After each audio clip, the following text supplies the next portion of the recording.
चलिए मैं आपको एक उदाहरण देता हूँ। या तो आप अनाज की खेती कर लीजिए या आम का पेड़ लगा लीजिए। अगर आप अनाज की खेती कर रहे हो तो आपको 4 महीने लगेंगे, और अगर आप आम का पेड़ लगा रहे हो तो आपको 4 साल लग जाएंगे। अनाज तो आपको मिल जाएगा 4 महीने में, पट पट पट पट पट पट पट पट, और फिर प्रोसेस चालू। लेकिन वही अगर आप आम का पेड़ लगा रहे हो तो आपको 4 साल लग जाएंगे।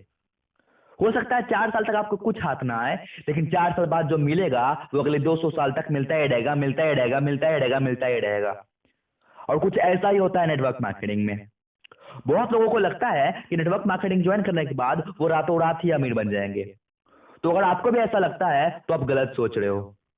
नेटवर्क मार्केटिंग में लगातार मेहनत करना पड़ता है और कंपाउंडिंग रिजल्ट मिलता है। और आप जो काम अभी कर रहे हो उसमें भी लगातार मेहनत लगता है, लेकिन कंपाउंडिंग रिजल्ट कभी नहीं मिलता। और यही फर्क होता है नेटवर्क मार्केटिंग में और अदर बिजनेस जॉब्स जो भी होता है उसमें। बहुत लोगों के सामने जब नेटवर्क मार्केटिंग बिजनेस प्लान रखा जाता है या फिर जब वो ज्वाइन करते हैं तो वो देखते हैं कि एक आईडी पे सिर्फ 100 रुपया या 200 रुपया मिल रहा होता है एक दिन का। सिर्फ वो 400 या 500 रुपया कमा रहे होते हैं और उन्हें ये बहुत छोटा लगता है। वो सोचते हैं कि इससे ज्यादा तो वो अपने रेगुलर वर्क में कमाते हैं। लेकिन मैं आपको बता दूं कि शुरुआती रिजल्ट हमेशा छोटा होता है। चाहे वो आप दुनिया को कोई भी काम कर रहे हो, शुरुआती रिजल्ट हमेशा छोटा होता है। और वैसे भी ये नेटवर्क मार्केटिंग है, यह कंपाउंडिंग रिजल्ट मिलता है। एल्बर्ट आइंस्टाइन जो कि दुनिया के इतने बुद्धिमान व्यक्तियों में से एक हैं, उन्होंने कंपाउंड इंटरेस्ट को दुनिया का 8वां अजूबा बताया है, 8वां अजूबा। चलिए मैं आपको दो ऑप्शंस देता हूँ। एक तरफ मैं आपको 1 रुपया दूंगा जो कि अगले 1 महीने तक डबल होता चला जाएगा, और एक तरफ मैं आपको 1 करोड़ रुपया दूंगा। नहीं चलिए 10 करोड़ रुपया दूंगा, तो आप कौन सा चुनेंगे? वो 1 रुपया जो कि अगले 1 महीने तक डबल होता चला जाएगा, या फिर वो 10 करोड़ रुपया? चलिए मान लेते हैं कि मैंने वो 10 करोड़ अपने पास रख लिया और 1 रुपया ही आपको दे दिया। तो पहले दिन मेरे पास 10 करोड़ रुपए हैं और आपके पास सिर्फ 1 रुपया है। फिर 5वें दिन मेरे पास 10 करोड़ रुपए हैं और आपके पास वो पैसे डबल होते होते, वो 1 रुपया डबल होते होते 16 रुपया हो गया। फिर 10वें दिन मेरे पास 10 करोड़ रुपए हैं और आपके पास वो पैसे डबल होते होते, वो 1 रुपया डबल होते होते 512 रुपया हो गया। 20वें दिन भी मेरे पास 10 करोड़ रुपए हैं और आपके पास 5,24,000 रुपये हो गए, वो 1 रुपया डबल होते होते। अभी भी आपके पास कम है, लेकिन 31वें दिन मेरे पास अभी भी सिर्फ 10 करोड़ रुपया है और आपके पास वो 1 करोड़ रुपया डबल होते होते 107 करोड़ रुपया हो गया।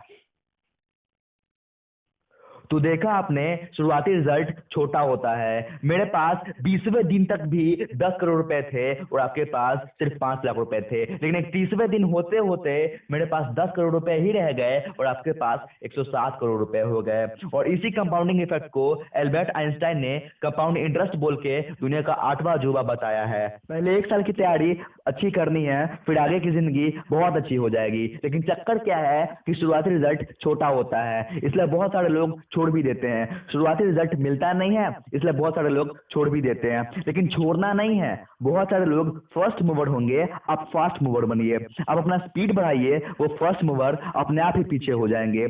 शुरुआती रिजल्ट छोटा होता है, इस चीज को बीट करिए। चलिए मैं आपको एक कहानी सुनाता हूँ। एक बार एक बहुत ही दयालु, बहुत ही कृपालु राजा थे, जो अपने प्रजा में से कभी भी किसी को भी कुछ भी देने के लिए तैयार रहते थे।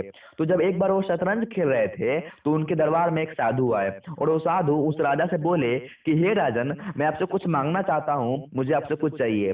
तो राजा ने कहा ठीक है, आप मुझसे जो मांगना चाहते हैं मांग सकते हैं, वो आपको मिलेगा। तो साधु ने कहा कि मुझे ज्यादा कुछ नहीं चाहिए, मुझे बस कुछ अनाज के दाने चाहिए। तो राजा ने कहा क्या, आप मुझसे कुछ भी मांग सकते हैं? तो फिर आप ऐसा क्यों कर रहे हैं, आप मुझसे कुछ बड़ा मांगे, कुछ ज्यादा मांगे।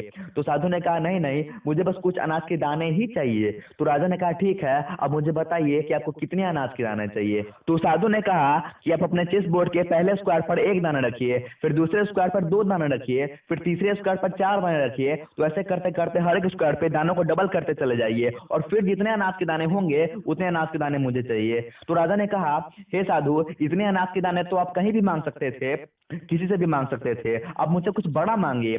तो साधु ने कहा कि अगर आप इतने अनाज के दाने मुझे देना चाहते हैं तो दीजिए, वरना मैं जा रहा हूँ। तो राजा ने कहा रुकिए रुकिए रुकिए।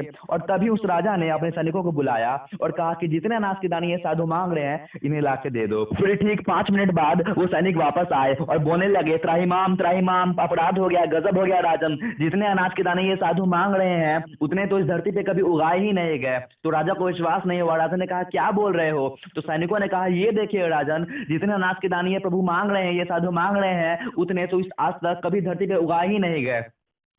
उन साधु ने इतने अनाज के दाने मांग लिए थे कि उन अनाज के दानों का 1/4 हिस्सा भी 10 माउंट एवरेस्ट को कवर करने के लिए काफी था। मैं तो कब से कह रहा हूँ, शुरुआती रिजल्ट हमेशा छोटा होता है, शुरुआती रिजल्ट दिखता नहीं है। और वैसे भी नेटवर्क मार्केटिंग है, यहाँ पे कंपाउंडिंग रिजल्ट मिलता है, यहाँ रिजल्ट धीरे धीरे बड़ा होता चला जाता है, बहुत बड़ा होता चला जाता है। और एक बात याद रखिएगा, हार होती है मानने से और जीत होती है ठानने से। आज के लिए बस इतना ही। मैं उत्कर्ष, फिर मिलूंगा आपसे, तब तक के लिए जय हिंद, जय भारत।